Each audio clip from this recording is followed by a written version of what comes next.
Welcome to the You've Got a Good Life podcast, videocast, whatever this is. It's okay. I'm out of my kitchen, so it can't be that professional, you know. But whatever. It's all good. It's professional. I'm your host Neil Bansil, founder, producer of the most racist show on earth, and the host of the You Got a Good Life podcast, where we talk to people who have created a good life for themselves. You know, people who set goals and achieve them, and no matter where they are in life, you know, you could look at them. And you could just say, you know, that guy, he's got a good life. He's got a good life, you know. But we all know that, you know, to achieve a good life, there's some struggles. There's a story behind the success that people achieve. There's always a lot of work that goes into becoming an overnight success, you know. So today we're talking with Clayton English. Yeah. Actor. It's some bad life. It's some bad life before the good life. Bad life. Okay. That's good. We're going to get through that. We're going to talk about that. He's a stand-up comedian, actor, writer, circus host, strip club connoisseur. Yes, that is true. I am some of those things. Clayton is you're currently living out your dream right now, being a professional stand-up comedian, right? Touring all across North America. We're gonna talk to him about how he got to where he is today. Clayton, welcome to the You Got a Good Life podcast, videocast. It's good to have you here. How are you doing? Man, it's great. Good to be here, Neil. How about yourself, man? I'm excellent. I'm doing well. I can't complain. My beard is growing in nicely. Oh man, you got the beard gang going on, man. Yeah, I don't know what to do with this. Putting in that thing, man. This is the hardest thing to maintain is the mustache. I'm thinking the mustache? Because it just grows long on the sides, but it does, for some reason this is way longer than what this is. So. Yeah, mine don't want to connect all the way, man. You don't got the connector. That you got to get the connector, man. This cut is the mustache off and then go Amish. Is that what? Be Amish. Yeah. Just cut it off and be try Amish some around it.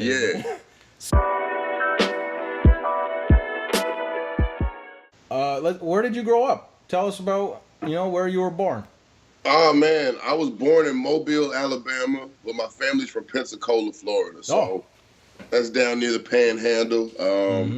It's where a lot of my family's from. We did a little moving around. My mom's job kept us moving, so I went to Knoxville, Tennessee for about 2 years, and then we got to Atlanta, Georgia about 96. Oh, 96, okay. Yeah, and that's where I started doing comedy, you know, like my mom moved out in the suburbs, so like Cobb County. Yeah. And I started doing comedy like later in life, but growing up, that's where I did all my important growing up, you know, in Atlanta. Spent a lot of summers in Pensacola, so. Okay. So when you were like, as a little kid, do you remember your childhood, what it was like? Was it, you know? Yeah, some of it, like, it was cool. I remember, like, people used to always be like, I never met strangers. Like, I would always go up and talk to whoever. Yeah. When I was a kid. I remember being able to make people laugh, just saying funny stuff, and maybe even stuff I wasn't supposed to be saying, but, you know. So you never met a stranger? Pretty good. Huh? Did they warn you about strangers or anything? Like, or would you just go up to strangers and be like, yo? Like, yeah, I just talked to anybody. Like, of course they gave us, you know, the stranger danger warning and all that stuff. Right. But, like, if I was in my parents or we in line or we're at a restaurant and there's somebody sitting across from us, it was nothing for me to go over and start talking to them or, you know, start asking them questions. So, was there any particular moment or memory from when you were a kid that like stands out to you? Were you ever like, I mean, for me, probably like I've been almost abducted plenty of times, I'm pretty sure, because my love of candy, right? But man, come on, man. There's gotta be sometimes, you know. I was a very good looking child, I'll say that. I mean, you know, I would go to anybody with ice cream. So was there anything like from your childhood that you remember the most that really sticks out in your mind? Just like in the summers, I used to go down to Pensacola and I'd stay with my grandma. And, you know, I'd be at both my grandparents' house, but my mom's mom, like, she would always go to the mall. Like, that was her thing every day. Like, she'd go to the mall. And I'd be like, you know, new stuff does not come out every day. Yeah. Like, I was like, they only get shipments, like, twice a month. You know, so, like. How old were you when you had your first paying job? I think 15. What was the job? McDonald's. Like down the street. Oh, yeah? And it was a McDonald's that was connected to a gas station. Like, have you ever seen one of those deals? It was that McDonald's. Like if McDonald's can't be nasty enough, how can you make McDonald's more nasty? Hook a gas station up to that bitch, and now it is totally disgusting.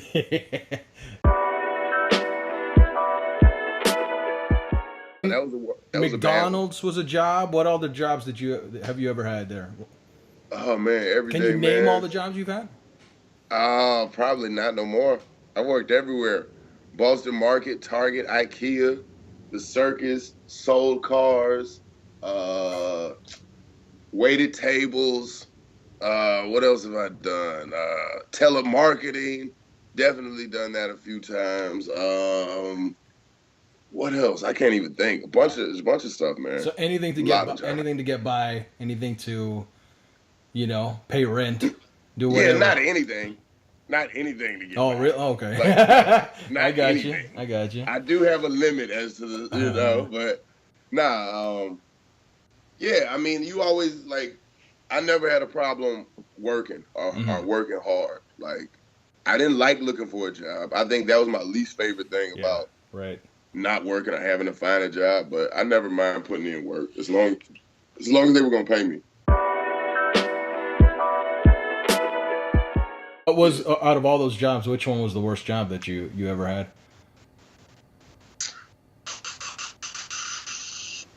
The worst, I guess. That you absolutely hated. Cars. Just hated. Just dreaded to go to work. Where you're like. I didn't dread it, but I didn't like it because I was super unsuccessful at it selling cars. Yeah. That sucked. Yeah. And I was selling used cars, and I was new to selling cars, and everybody was old, and they were a veteran, and they knew all these little sleazy tricks. So they would, they would try to jump in on your deal, and it's just, it was just the worst. And the whole procedure that they have, it's not to try to figure out what somebody needs. It's not to sell somebody on the idea of what kind of car they need. It's to get over on this person, wear them out, make them tired, keep them there as long as they can so they can't go anywhere else. And I hated that. I mean, I recently went in to get a new tire for a car, and I just walked into the showroom just to look around, and I spent maybe 4 hours there. I mean, I bought a car, but no, I quickly returned it the next day because I realized, what the hell was I doing? I just came in for a tire, and now I got a new car. But right. Is there a script that you have to follow that says, okay, we're just gonna wait and make this person wait 2-3 hours? Yeah, man. They got it's different places have different scripts, but the training for it was crazy because I trained. And you go to this training program that you have to pay for. You got to pay $100 to $150. It's like a week-long training program, and then it guarantees you a job at a car dealership. So I did the training, but then the dealership I worked at, they did it was like Team Nissan or Team Honda, and if it's one of those places, they do an extensive background check, and I had a drug arrest for marijuana that was old, you know what I'm saying? Right. It came up and they was like, oh, well, you can't work here. And I was like, I didn't think it was going to come up, you know what I'm saying? And the dude was like, well, you lied, you shouldn't have lied. I was like, man, fuck all that. You were supposed to give me a job, give my fucking money back, or give me. So then they put me at the used car dealership. But they try to get you going, they try to figure out what you want, and then it's a lot of back and forth. Well, let me go see what my manager can do. And okay, well, tell them this. Yeah. See what their issue is. If your issue is payments, then that's all they're going to focus on. If your issue is, you know what I'm saying, the overall price of the car, then that's all they're going to focus on.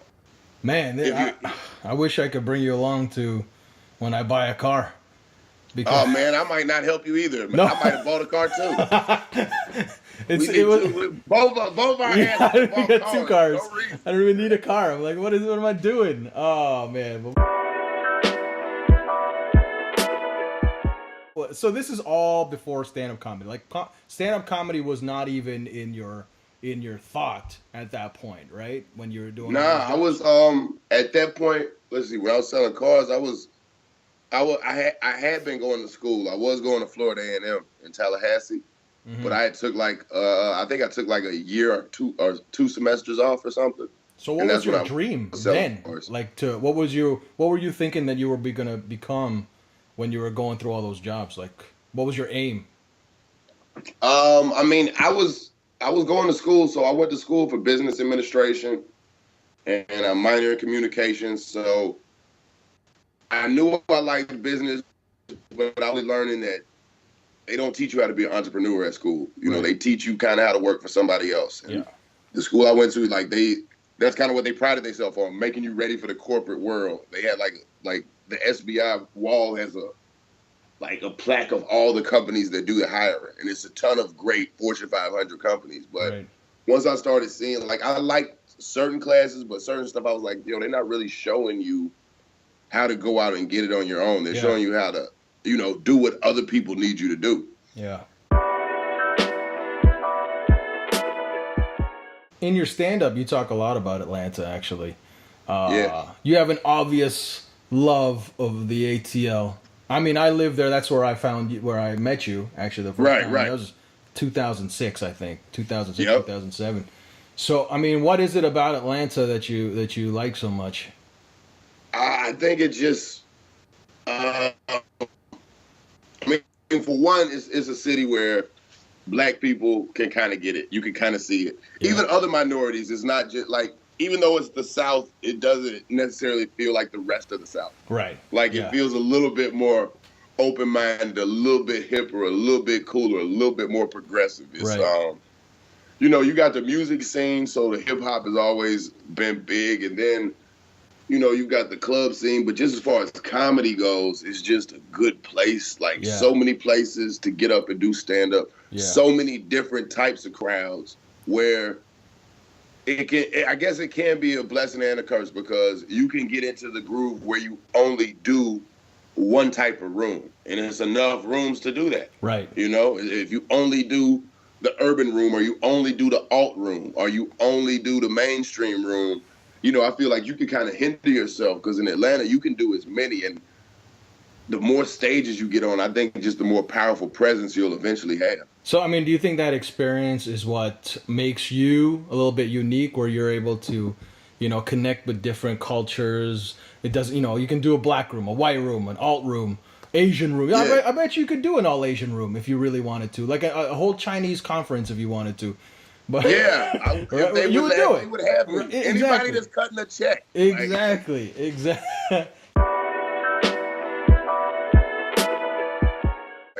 Do you remember the time where you just decided, you know what, I'm going to be a stand-up comedian? I remember in my mind thinking that was the career for me when I was in college or something, or like high school, like grade 11. I was like, I'm going to do stand-up comedy, and I'm going to be the guy that so you said it that early. Oh, yeah. I got on stage in 97 at Yuck Yucks. That was the first time I've ever been on stage. Wow. That was a long time ago. How many years is that now? 20 years? Oh, God. Good. I should be way better than what I am now. but I mean, did OG in the game? Yeah. I mean, did you choose to be a comedian, or do you think it chose you? People always say that, especially rappers. I didn't choose the game. The game chose me. No, it didn't. Nobody asked for you, man. But I kind of feel like it did choose me, but I still had to go out and see it for myself. Because once I got on stage, I was like, the first time I got on stage, I was like, after I got off, I was like, oh, this is it. This is what I've been doing. This is what I do with my friends and family, like making them laugh. Yeah. And like once I saw, I was like, oh, it's not that, like, okay, I could do this. That's when it kind of clicked for me. Right. And like I remember being funny, like. But at the time, did you know at the time when you made that decision, when you got on stage that first time, did you realize how much effort and work that it takes to become a professional stand-up comedian? Like going out every night, doing the shows every night, writing every day, things like that. That you never think about that when you first start. Yeah, you know what? I think just my approach to stuff, I wasn't really worried, or I didn't really think like, okay, I'm gonna go on stage, I'm gonna go up like 2 times, I'm gonna get good, and then I'll be good in a year. I always looked at it like me going up. Like I always prepared myself for the worst. Yeah. I set myself up for if I do. I was like, hey, I'm gonna go up here. If I like it, cool. If not, at least I tried it. You know what I'm saying? Right. Like, but I gotta try it. I gotta at least try it. And if it's cool, like, I'll keep doing it if it's something I want to do.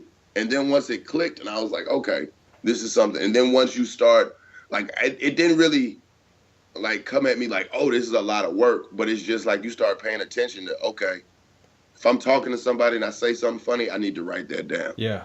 If I think up an idea and I'm watching TV, it's no more just thinking of something and then letting it fly out your brain. Like you gotta write it down. It becomes a job. You gotta mind your own mind for those comedic jewels. Like who's probably the biggest influence in your life right now? And before, maybe in the past. Huh? It may be in the past. The biggest influence that has influenced you. I think it's both my parents probably. Mm-hmm. Like the older I get, the more I just see the traits I got from each of them. Yeah. Right. Like my dad, he can talk to anybody. He goes anywhere. He'll become the center of the conversation. He knows how to like bring that energy, and he can bring that energy in the room if you allow him. Yeah. And my mom, she's just she thinks out stuff. She's very analytical, I think, and I think that kind of helps me with the stand-up stuff because it's really just spitting out your view on different things. So the older I get, the more I see I'm like them, and I don't like it. So what's the best lesson you ever learned from your parents? Be humble and just be nice to people, and just do what you're supposed to do. So I guess that stuff kind of sticks, and I don't know. I can't think right now, but they definitely gave me a couple of life lessons that I still pull from. So right. But I mean, you're a hard worker. You do the job. You do it well. You are analytical. You see the traits that you pull from your parents. Same thing with me, man. Like I mean, I see it too. I inherited my dad's bald head, right? So,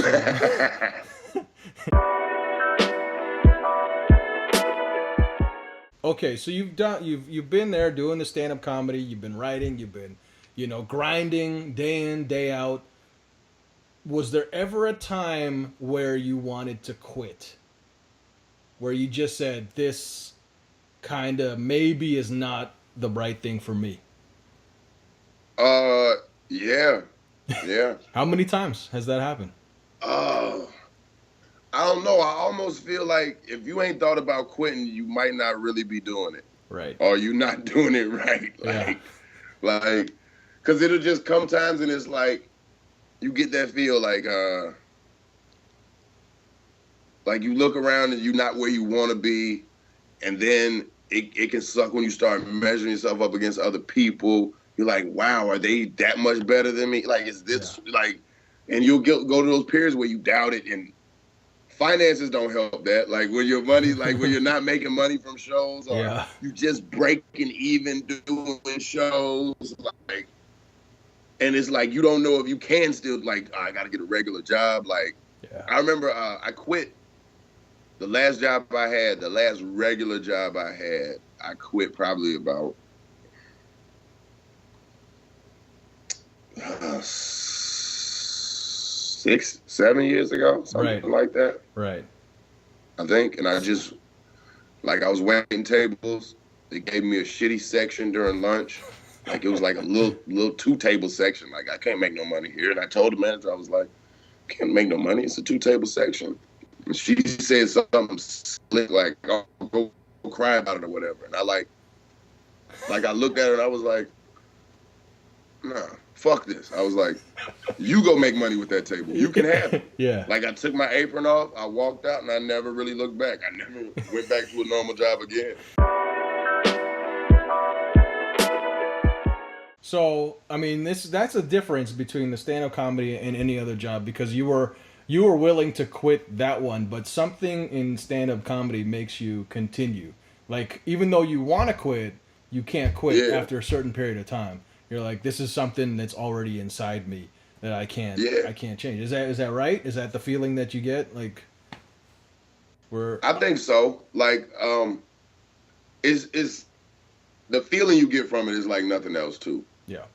And like, and it's all on you. Like, I guess I'm looking at it now. I blamed that job. Like, maybe it was my fault why I had a smaller section. I don't know, but there was something to blame. And in comedy, is nowhere to point but you. It's nowhere to go.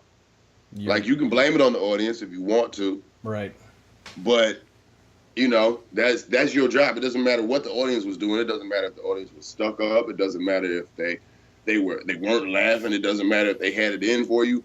As a comedian, it's your job to figure it out.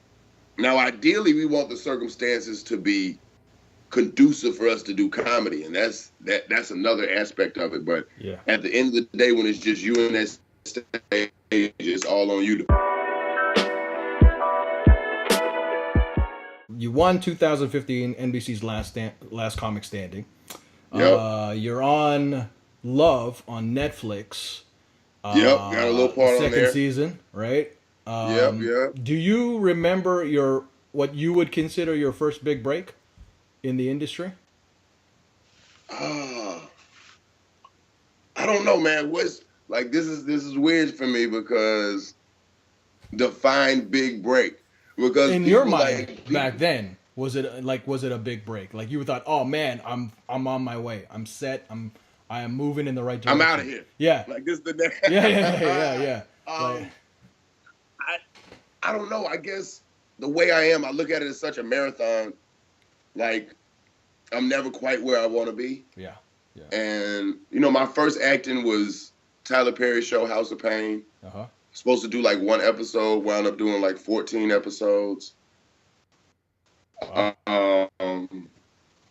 So like that felt good, but it wasn't really people would recognize me, but I didn't have an agent. I didn't have a manager. Yeah.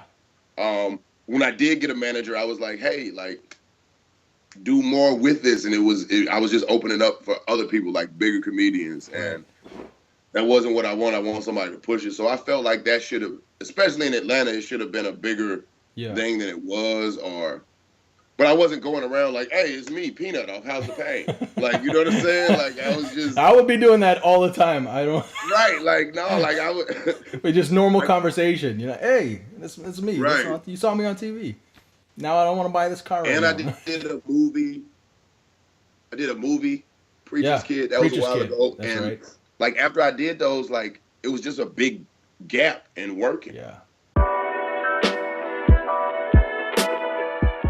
I don't think we'll ever have a cooler president than Obama. You know? No. We just won't. It's just never going to happen. You know? Like Donald Trump is in there, and like it's weird because it's like he's discovering everything as he goes. Yeah. It's like he's figuring out what words mean during his speech. He's like, well, you know, it's Puerto Rico. It's you know, it's an island. It's an island. It's in the middle of water. Yeah. Big water. The ocean. Yeah. The Atlantic Ocean. Like, it's like, what are you doing? Who is giving you clues? Yeah. Why are you discovering this shit as you go? No. Why is no one helping him? I don't understand why no one's helping this man, you know? Nobody wants to help him. That's the other thing. Like, and like you got stuff like Cam Newton had to apologize for laughing or saying that's funny, a female asking him about routes. Right. And Donald Trump has said, I grab him by the pussy. Yeah. I get pussy when they can't say no because I'm rich and nothing. But somebody says, and let's look at the bigger thing. You're saying it's funny to hear a female talking about routes, like with that Cam Newton thing. It is probably funny for him because he's in football culture. He's grown up in football culture. You know what they don't have? Yeah. Female offensive coordinator. That's right. So I mean, where do you see yourself going in comedy? Like, what's the ultimate scenario for Clayton English? I don't know, man. The ultimate scenario, I want to take it even past comedy. You know, I want to make something that's lasting and sustains me and, you know, my family. So, but that's long run. I think right now it's just to do a little bit more acting stuff. Mm-hmm. So I got some things coming up. Got a movie called War with Grandpa. Okay. Got Robert De Niro, Christopher Walken in it, Jane Seymour, Cheech Marin, and I got a little part in it. So I think it's gonna come out around the first of the year, like February. Did an episode of Brooklyn Nine-Nine, a few little things, just trying to keep some stuff. So we're gonna see your face appearing in different locations and being like, "Who is that guy?" And then all of a sudden, it's gonna come, just something gonna pop up, right? Yeah, I see it. I've been doing comedy 12 years, and I've dedicated a good amount of time, a good amount of energy to it. And now I kind of want to take that same approach with just the acting stuff, TV, movie things, and I mean, all the while, not stopping doing comedy, but just kind of balancing both, because they fuel each other. They help. Yeah. You know, the comedy helps with the acting helps with the comedy when I'm on the road. So far in your whole career right now, what would you say, thinking back, what are you most proud of in your life right now so far? Let's see. I guess that I'm still here, that I'm still, like, I would say Last Comic Standing. Yeah. Like, that's awesome. Like, it was what I needed. Yeah. I didn't realize I needed it until I got on the show. And other people, you know, you start out with 100 comedians. Other people on the show, they're like, oh, man, I can't wait till this is over so I can get back on the road. I got a show. Yeah. I'm booked. Yeah. I'm good. And everybody's saying these things around like, I'm not. Like, like, I don't have no money coming. Like, I don't have shows on the schedule. Like, I'm regional right now. I don't have a manager. I don't have an agent. So I was seeing people like, I don't need that. I don't care how it goes. And I'm like, I do need this. Like, you wanted it. Definitely. You wanted it more than they did, I'm guessing. Yeah, and then it's just, and it's a tangible win. Like, of course, you have other wins. Yeah. But it was something that I was like, okay, cool. Like, now it freed me up. The main thing a lot of times I was worrying about was finances, just doing comedy. Yeah. Where's my check coming from? How am I going to eat? And that kind of put that in. It wasn't like I wanted a handout or anything. Yeah. I wanted a way to make money consistently, you know? Like, were you ever like really broke? Like where you thought, what am I going to eat? How am I going to eat today while you're doing comedy? No, I had a good support system. There you know, I had people I could stay with, or, you know, I could stay with my mom, and, you know, she was going to make sure I eat. But, yeah, I've definitely been in the negative. Yeah. You know, I've been in the negative, you know. Or it's been, you know, you got to audition, and you got $10. You don't have gas. Yeah. You know, you got to go to the ATM that actually will give you a $10 bill, and it's only one. And you got to, broke people know which ATMs dispense the smallest amount of bills, because we have to. So, yeah, like, it was times like that. Going back to the Last Comic Stand, when they announced your name, is that the moment that you shed a tear? Do you like? Can you describe the feeling that you had, like when they called your name? I really don't know, man. I like, because they shot 3 different endings. Oh, really? Oh, wow. Okay. Right. So they shot 3 different endings. So when I won, I was like, okay, I'm gonna be cool. Like, I felt good to be in the running. Yeah. But I didn't know if it was official. And that's sneaky. Then, because they had to fool the people in the audience. Right. So, yeah, once I won, I was just like, I don't think it until like months later. Like, we had to do the Last Comic Standing tour. Yeah. And that was like 76 shows in 90 days. And I think at the end of that is when I realized, hey, I really, you know, did something. Like, this is pretty crazy. And so that was I mean, were you thinking about the check that was coming your way? I mean, yeah, that was a big part of it too. I was like, okay, cool, I can actually move now. What did you buy with your first? What was your first purchase after getting that check? I don't know the first purchase, but first big one, I guess, was probably I got an Aston Martin, like a 06. Oh yeah. Yeah. Nice. Yeah, it's a stick. It's in Atlanta, Oh, and okay. I'm out in LA now, so Yeah. I'm probably gonna sell it because Okay. Yeah. I don't think I'm gonna ship it out How there much to you LA. selling it for? You wanna? We'll talk in the back for 4 Yeah, hours. man, I'll sell you a car. I will sell you a car. You already know you'll buy it. Yeah, I know, right? I'm not taking it back though. I'm gonna tell you that. You are performing at Mr. So Presents this Friday, October 20th, and Saturday, October 21st, at Adelaide Hall in Toronto. This is not your first time in Toronto. You've been to Toronto multiple times. No. The earliest. I first came to Toronto because of you. That's Most of the times I've come to Toronto, it's been because of you. Do you remember the first time you performed in Toronto in 2008? Do you Yeah, it was 08. Yeah, there's at the Panasonic Theater. So there was about 720 people there. Do you remember anything? What was your first reaction of Toronto? It was cool, man. It was just the diversity is kind of what threw me. I didn't know it was as diverse as it was. And then just kind of how cool the people are, you know? Like it's sometimes in a big city you feel just that tension. Yeah. Just walking around, like people got stuff on their mind, but there it was pretty cool. People gave me weed after the show. That's that was nice. Good. Just not even in the bag. Just put it in my hand. Oh wow. Yeah. They do that? What's your favorite thing about Toronto right now? Man, let's see. You can be honest. I just like the I really like the crowds. Like you able to do, like they're there, they're paying attention. Yeah. They're diverse, they're cool. Y'all women are great too. Y'all got some good women. There you go. The food is good. Yeah, I just like the vibe of Toronto, man. I gotta come kick it. Yeah, you do. I'm always working when I'm up. That's right. Up there. What is your opinion on Drake? Drake, man, well, if I'm coming to Toronto, I gotta fuck with Champagne Pop. You know? I'm not gonna talk down on Drake, man. Let's get him at the show. Actually, I'm Drake, gonna give him a call. We'll call him up. Anybody that's on OVO whose album hasn't come out. I know he has that Filipino best friend. I might know him. He might be a cousin. I'm not sure, but I'll go hit him up. see what he's all about. Come through. I will. OVO, I'll see what I can do. He would love the show, man. Drake comes to comedy shows. He's been to comedy shows out there in LA. He would.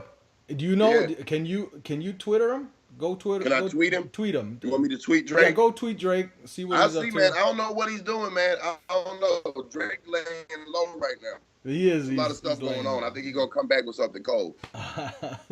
Anyways, we are looking forward to it. Clayton will be performing 2 shows at Mr. So Presents, Clayton English, Friday, October 20th, Saturday, October 21st at Adelaide Hall in Toronto. Anything else you want to say? Where can people find you online? Social media? Man, you can find me ClaytonEnglish.com. Let's see, where else? All the social media, Instagram, Facebook, Twitter, Snapchat, all that, Clayton English. Let's see, what else? Did an episode of Brooklyn Nine-Nine. I think it already came on.